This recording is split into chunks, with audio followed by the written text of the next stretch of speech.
Dear Sir A, magandang araw sa'yo. Ako si Lisel, 23 years old, isang nursing student dito po sa Perpetua, Las Piñas. At 4th year college na po ako ngayon, sir.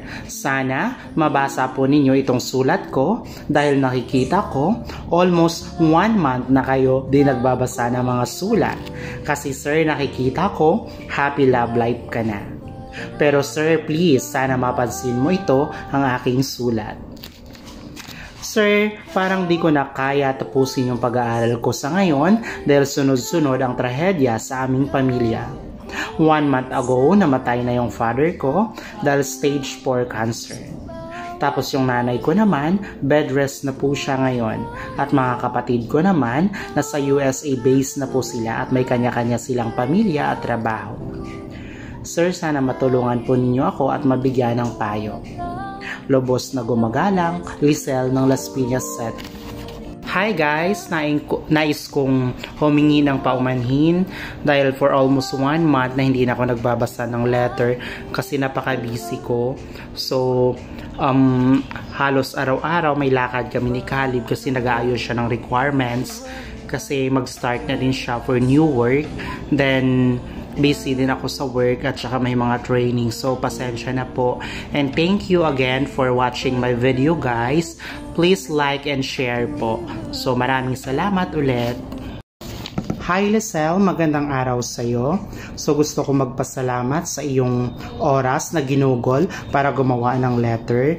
So you are right, for almost 1 month di ako nakapagbasa ng letter. Supposedly, dapat sa isang araw, 2 or 3 yung mababasa ko because I have 17 pending na letter.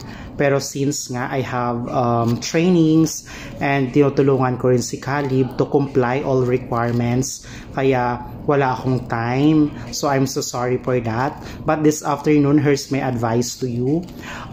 Lisel, siguro i-open up mo sa mga kapatid mo kasi isang taon na lang gagraduate ka na as a nursing. So dapat baka pwedeng kumuha kayo ng mag-aalaga mo na kay mama mo para makapag-focus ka sa course mo or sa nursing para makatapos ka na. Then this is a big opportunity also. Once na makatapos ka, pwede mong alagaan si mama mo kasi nga based dito sa letter mo, naka-bed rest na siya.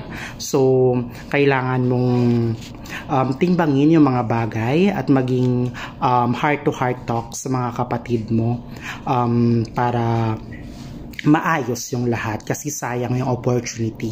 So again, thank you so much Lisel for your letter.